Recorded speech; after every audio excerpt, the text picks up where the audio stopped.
오늘의 정치권 이슈를 민병두 전 의원, 신성범 전 의원 두 분 모시고 집중 분석해 보도록 하겠습니다. 안녕하세요. 네, 안녕하세요. 반갑습니다.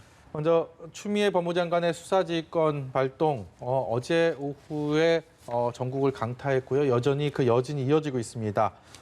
라임 사태에 대한 것들은 좀 그렇다 하더라도 윤석열 검찰총장 가족과 측근에 대한 부분도 포함이 되면서 정치권의 파문을 이어가고 있는데 여야 법사위원들은 어떻게 보고 있는지 먼저 듣고 오겠습니다. 그 라임과 관련해서는 보고 체계의 문제라든지 또 적절한 수사 지휘가 있었는지 여부 이런 것들이 문제가 됐었고요. 그리고 윤 총장의 가족 관련된 부분은 또 총장이 좀 관여가 될 수밖에 없지 않냐라는 측면이 계속 문제제기되어 왔기 때문에 어제 법무부 장관의 그 수사지휘권 행사는 필요하고 적절하지 않았나 이렇게 보고 있습니다. 윤 총장을 무력화해서 현재 진행되고 있는 이런 권력 그 수사에 있어서 이것을 오히려 무마하겠다 이런 그 시도로밖에 해석할 수가 없고요. 그래서 저희 국민의힘은 이 부분에 있어서는 전혀 받아들일 수가 없는 것이고요. 더더욱 옵티머스나 라임 수사에 대한 특검 도입이 필요하다. 네, 수사지휘권 발동. 그러니까 검찰총장은 이 수사에서 손을 떼라. 사실상 그런 의미인데. 법무장관의 권한이긴 하지만 그렇게 흔하게 벌어져 왔던 상황이 아니기 때문에 거기에 대한 파문 여진이 있는 것 같습니다. 민주당에서는 엄정한 수사위에서 어쩔 수 없는 불가피한 선택이었다는 입장인 반면에 국민의힘에서는 이를 두고서 추 장관의 칼춤이라는 표현까지 썼습니다. 그만큼 정치권에서 전혀 다른 그런 해석을 내놓고 있는데 현재 상황 어떻게 보고 계신지 여쭤보겠습니다. 윤석열 검찰총장의 지휘에서 벗어나서 독립적으로 수사하라 이제 이런 지시인 건데요. 네. 그만큼 이 사건을 중하게 본 것이죠.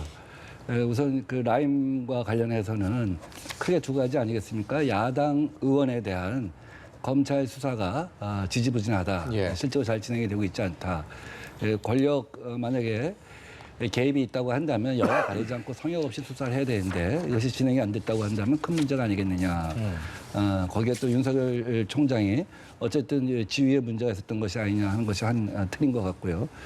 또 이와 관련해서 검찰이 향을 받았다고 하는 것은 국민적인 국가적 관심사가 될 수밖에 없겠죠. 예. 이번 정부가 들어서서 검찰 개혁을 갖다가 집요하게 또 일관되게 추진해 왔는데 현재도 그런 일이 벌어지고 있다고 한다면 국민적 입장에서는 경악할 만한 사건이라고 봅니다. 그만큼 이제 국민적 관심이 집중됐기 때문에 독립적인 수사를 갖다가 하도록 한 것이라고 보고요. 또 한편 그 윤석열 총장 가족과 관련된 문제에 대해서 이제 공소시효도 네. 다가오는데 여전히 수사가 답보 상태라는 것이죠. 이런 부분에 대해서는 물론 윤석열 총장이 이해 충돌 문제 때문에 보고를 안 받았을 것이라고 이미 현재도 그렇다고 합니다. 보고를 받지 않았을 것이라고 생각합니다만 다른 측면에서는 윤석열 총장이 이거에 관여했다, 보고를 받았다 이런 어떤 의혹에서 수사지휘권을 발동했다기보다는 빨리 이 사건을 매듭져라. 그래야지만 그것이 윤석열 총장한테도 부담이 안 되는 것이고 클리어되면 클리어된 대로 부담이 안 되는 것이고 또 검찰도 명예로운 어떤 국민적인 어떤 지지를 받는 것이 아니냐 이런 관점에서 아마 이런 그 수사지휘권 발동을 했다고 봅니다. 문제는 이것이 과했다 하는 측면이 한쪽에서는 있을 수가 있는 것이죠.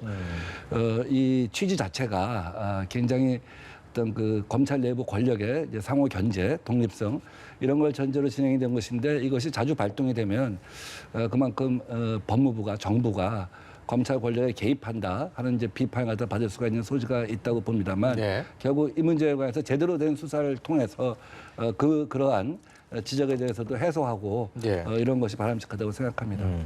그 1시간여 전쯤에 청와대에서도 입장이 나왔습니다. 신속하고 성역 없는 수사가 필요하기 때문에 현 상황에서는 역시 수사지휘권 발동이 불가피한 선택이었다. 추 장관에게 좀 힘을 실어주는 메시지가 아니었나 싶은데 어떻게 보고 계십니까, 신 의원께서는?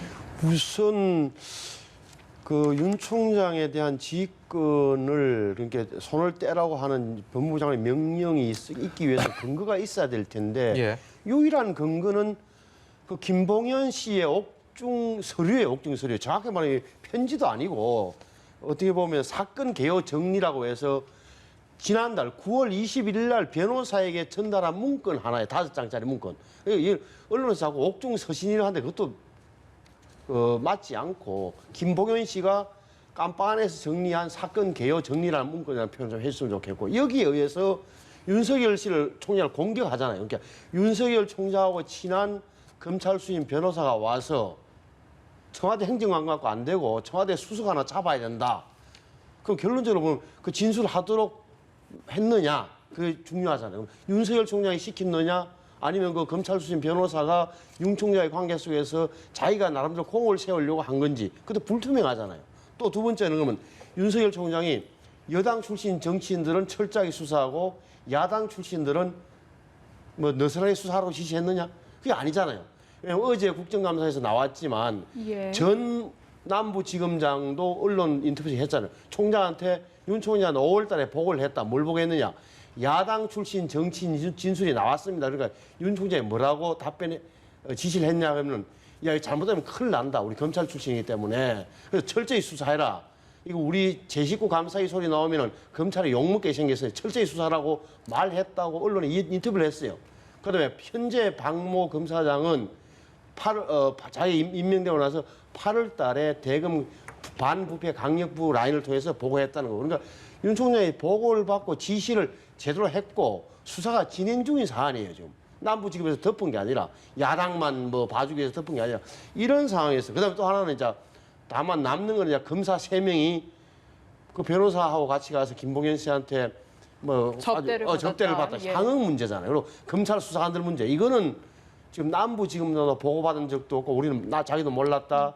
또 사표 내고 나간 전직 남부지검장도 자기도 몰랐다. 그렇게 자기 몰랐기 때문에 윤석열 총장한테 보고는 안 되는 게 당연한 거죠. 그러니까 이거는 지금 수사했던 팀에서 덮은 거죠. 만일에 김봉희 씨의 말이 거리 사실이라 하더라도 총장은 관계없는 거예요.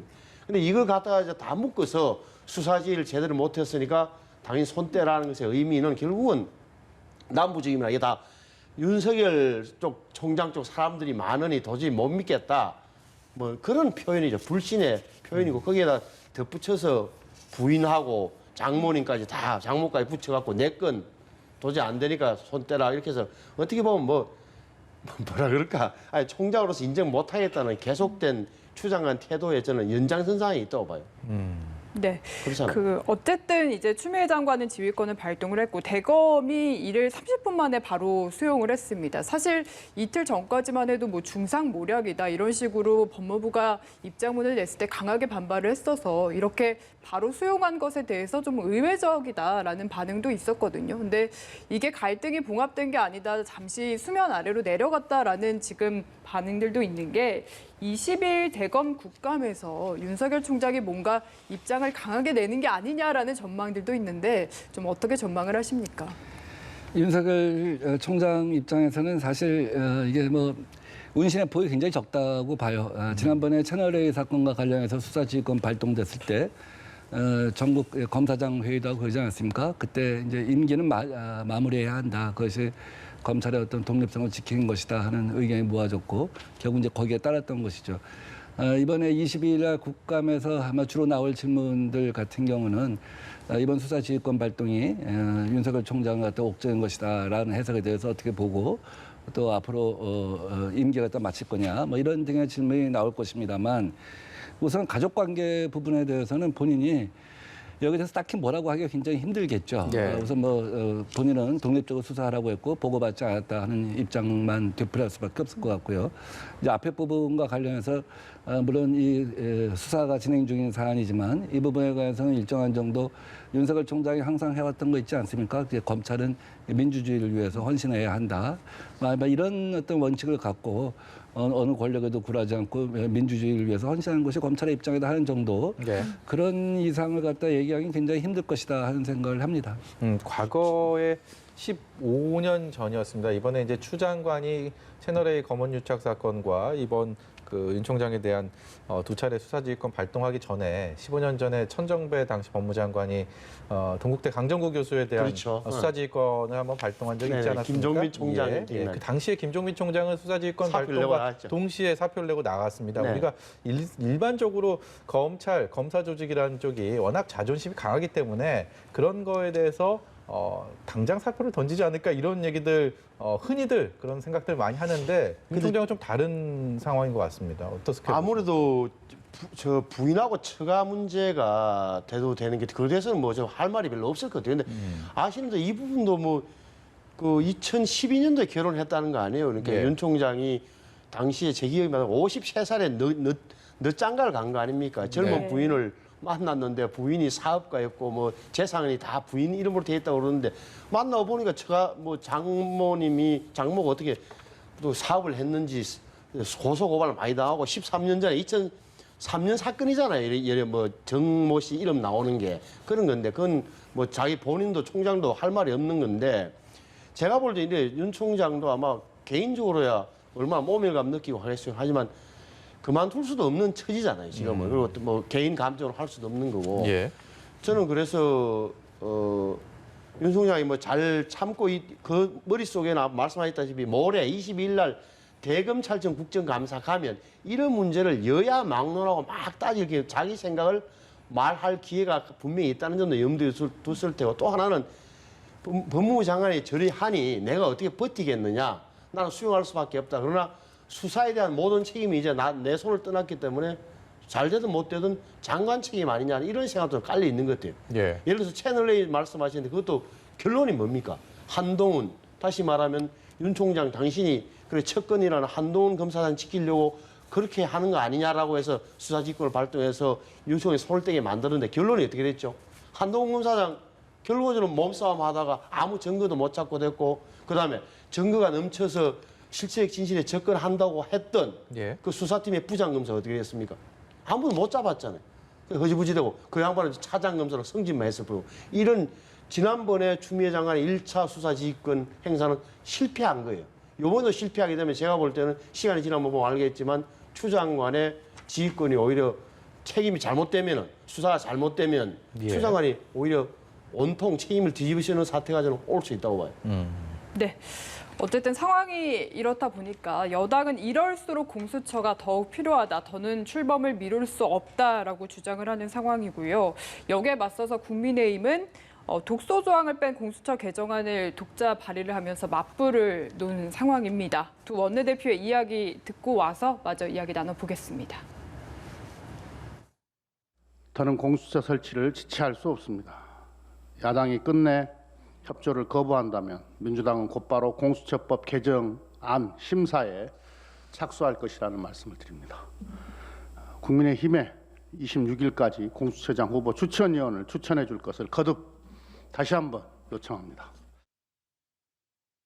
공수처도 발족시키고 이 라임 옵티머스 사건에 대한 특검도 하고 그다음에 청와대 특별감찰관도 지명하고 북한인권재단 이사, 북한인권특별제사도 모두 같이 임명해서 공백이 없도록 하십시다. 독소조항들 개정하고 동시에 출범시킬 것을 공식으로 제안합니다.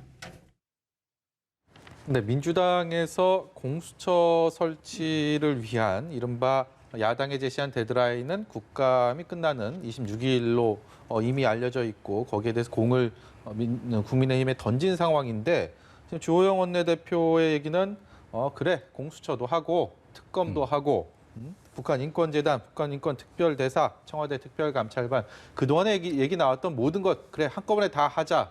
뭐 이런 식의 제안입니다. 이 제안이 민주당에서 수용 가능성이 그렇게 높아 보이지는 않는데요. 현재 그런 정치권의 이런 전략들 어떻게 분석해야 될까요?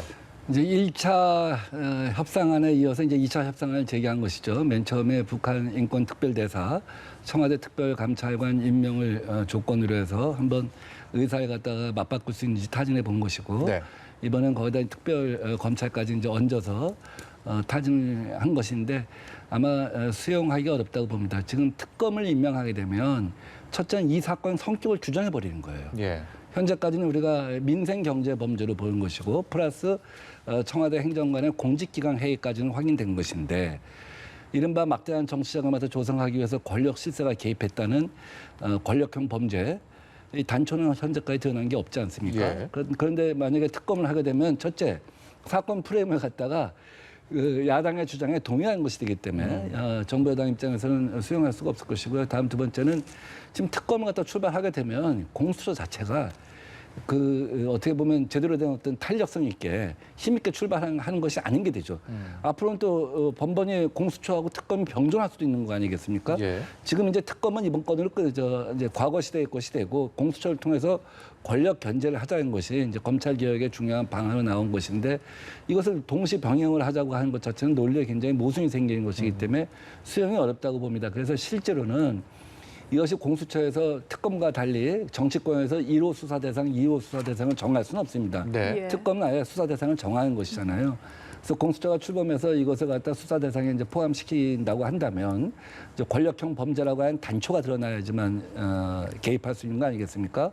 공수처는 그것을 전제로 한 것이니까요. 예. 그런데 어쨌든 지금 뭐 여야 의원들 이름이 나오고 이러니까 그 뭐 공수처가 그 끈을 갖다가 열심히 잡아당겨서 수사를 갖다가 할 수도 있다고 생각합니다.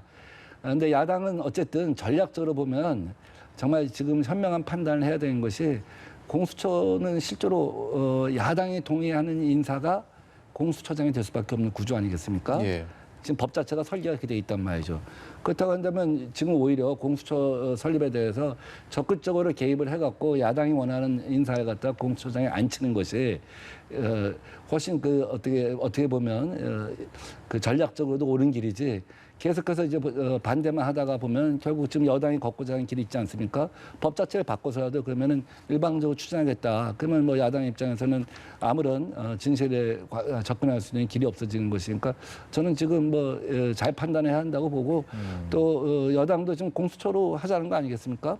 공수처를 통해서 우리가 이 문제에 대해서 실체적 진실을 갖다가 빠른 시일 내에 분명하게 밝히자 하는 것이니까 저는 뭐 야당만 지금 이 시점에서 태도를 분명히 하면 이제 공수처의 길이 열리지 않을까, 또 이 사건도 수사의 길이 열리지 않을까 하는 생각합니다. 예.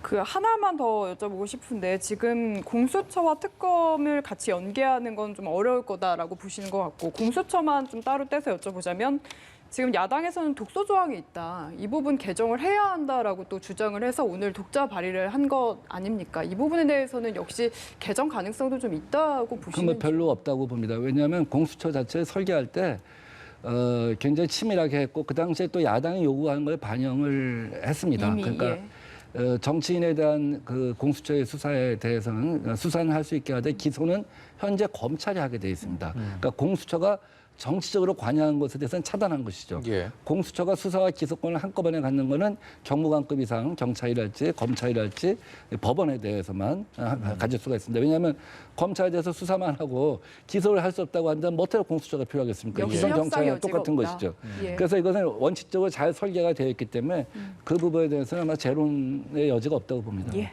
신 의원께서는 이 시점에서 국민의힘 야당에서 공수처법을 새로 개정을 해서 역제안을 한 이 상황에 대해서는 어떻게 보고 계십니까? 우선 지금 검찰 수사를 놓고 국민들이 불신을 하고 있고 검찰 내부도 완전히 양분돼서 딱 두 갈래로 나눠져 있고 두 번째는 거론되는 인물들이 뭐 여야 막론하고 막 나오고 있으니까 제가 볼 때는 특별 검사 내지는 이런 식으로 특별한 기구에서 수사하는 게 저는 맞다고 봐요. 그러니까 특검법에 길이 없는 거예요, 사실은. 예.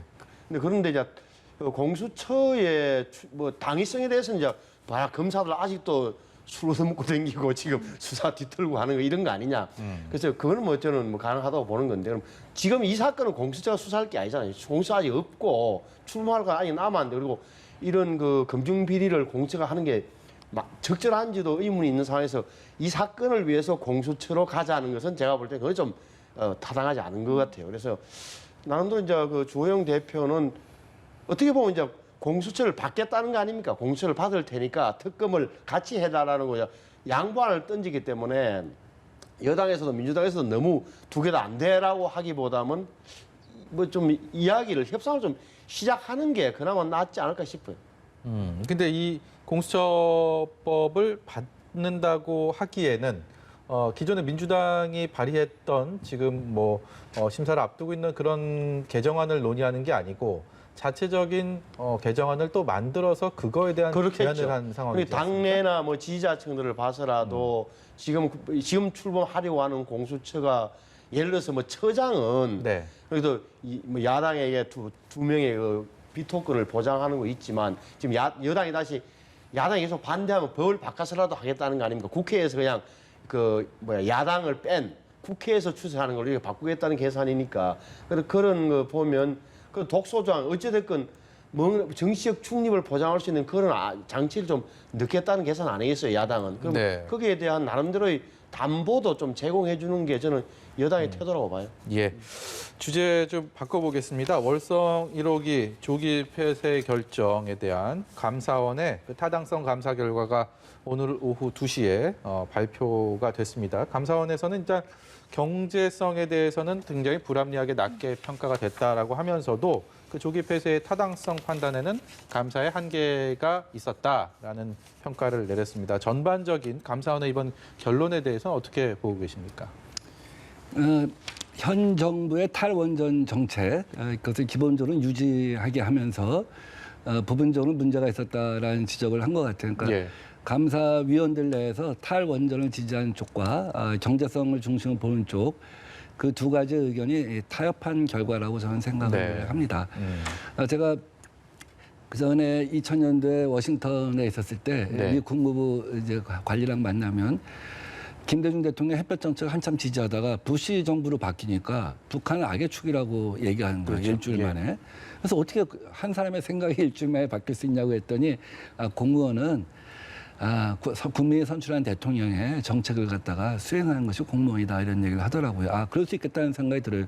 공무원은 비리에 대해서는 영혼이 있어야 되지만 정책에 대해서는 국민이 어떤 선출한 그런 대통령의 방침을 갖다 따르는 것이 맞다라고 보는 것이죠. 아마 그래서 이 문제 갖고 심의를 할 때 산업부 장관은 국민적 합의가 된 것이다. 대통령 선거에서 탈원전 정책을 갖고 선거를 했으면 국민적 합의가 된 것이라고 얘기를 한 것이고 최재형 감사원장은 무슨 소리냐. 41%밖에 지지를 받지 못한 거 아니냐.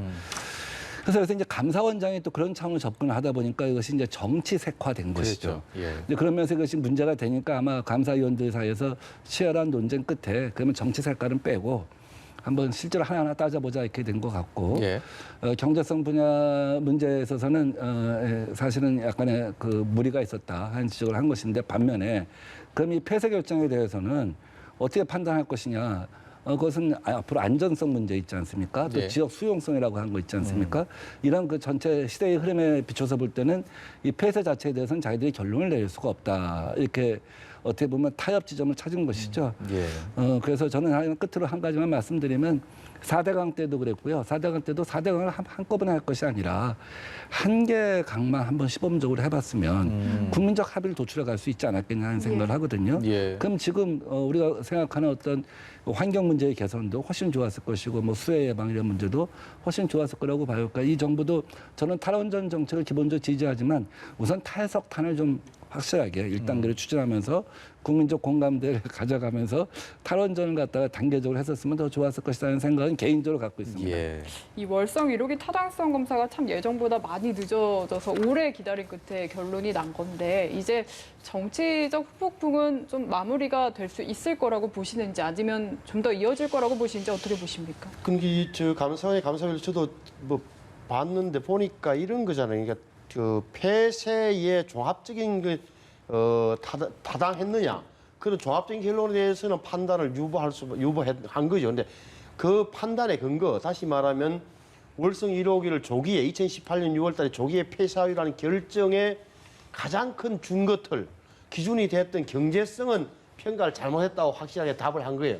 경제성 평가를 잘못했다. 그건 뭐냐면은 어떤 회계법인에 그러니까 외부 기관에 맡겼는데 여기서 이런 거잖아요. 그러니까 전기 판매 단가는 낮게 책정한 거죠. 그러니까 계속 가동해봐야 돈이 안 됩니다라는 쉽게 하면 그런 거고. 두 번째, 폐쇄하면은 계속 폐쇄하면 줄이는 인건비, 수선비는 많이 줄일 수 있습니다. 이래 된 거예요. 그 보고서를 이렇게 외부 용역기관에 그 보고서를 근거로 그대로 믿고 조기 폐쇄 결정했다는 게 오늘 감사원 판단의 핵심이에요, 핵심. 그렇잖아요. 그러니까 다시 말하면은 계속 가동해봐야 전기 판매 수익이 얼마 안 됩니다. 그런데 지금 당장 가동 중단하면 인건비와 수선비는 많이 줄일 수 있습니다라는 결론을 냈다는 거예요. 예. 외부 감사에. 그걸 근거로 해서 6월 달에 조기 폐쇄 결정을 한 거다. 경제성 판단이 잘못됐다라고 한 거고. 근데 그러면서 동시에 이제 감사원에서는 이런 정치 쟁점으로 비춰질까봐 타당성, 전체적으로 보지 않는, 그거는 우리가 판단할 거 아니다. 이렇게 넘겼단 말이에요. 근데 예. 어찌됐건 조기 폐쇄 결정이 가장 큰 핵심이었던 경제성 평가 부분이 잘못된 거로 나왔으니까 당연히 여러 가지 이야기가 앞으로 나오겠죠. 그리고 결론적으로 보면 우리는 뭐 원전에 대해서는 적어도 지금까지 가장 적은 비용으로 어떻게 보면 산업을 잃고 온 그 기반이 되었던 건 분명한데 네. 뭐 지금까지 안정성이나 이런 문제 때문에 제가 저희 에너지 정책을 확 전환하는 사이에 그러면 어떻게 할 거냐? 대체는 마련됐느냐? 신재생 에너지 아무래도 지금 다 어렵다는 게 나오고 심지어는 빌 게이츠 같은 사람도 소형 원자로까지 나오니까 다시 한번 원전에 대한 논쟁은 제가 볼 때는 정치권에서 해서 계속 이어질 겁니다. 제가 짧게 한마디만 보태면 네. 이게 이제 강론에 대해서는 문제가 있다고 지적을 한 거죠. 경제성에 대해서는. 그러나 총론에 대해서는 결론을 안 내림으로써 중립적 태도를 취함으로써 결과적으로는 탈원전 정책이 네. 계속 그 길을 갈 수 있도록 했다 이렇게 이해할 수 있을 것 같습니다. 예. 네, 알겠습니다. 그 마지막으로 산업통상자원 중소벤처기업위원회 국감 이야기를 좀 해보고 싶은데 그 공영홈쇼핑 최창희 대표 사실 이게 다른 게 이슈였는데 발언 자체가 좀 논란이 된 상황이거든요. 정의당의 류호정 의원과 질의 답변을 하던 도중에 어이 이렇게 발언을 했습니다. 근데 류호정 의원이 어이라고 다시 되물었는데 그냥 넘어갔고요. 후에 논란이 되니까 허위라고 말을 했는데 좀 오해가 있었던 것 허위? 같다라는 식으로 해명을 했는데 해명도 사실은 좀 궁색한 것 같습니다. 좀 두 분께서는 어떻게 생각하시는지 짧게 들어보고 싶거든요. 예, 이제 국정감사장에 있으면 사실 뭐 멘탈이 이제 붕괴됩니다. 머리가 하얘지고 자기가 20분, 30분 서 있어도 무슨 답변을 했는지 방금 전에 한 문장도 잘 기억 못하는 경우가 네. 있어요. 그래서 아마 대답을 하다가 부지불식간에 네. 조금 실수한 단어가 나온 것 같고 그것에 대해서 뭐 깨끗하게 인정하는 게 좋을 것 같은데 또 한편에서 국회의원이 과거 같았으면 그거 갖다 크게 이제 문제 삼고 혼내고 질책하고 뭐 이런데 아주 신선했던 것 같아요. 짧게 반응하고 넘어간 것도 좀 신선했다고 봅니다. 오히려 저는 이제- 류호정 의원의 반응이 더 신선했다. 예, 왜냐하면 과거 같았으면 증인 이거 뭡니까?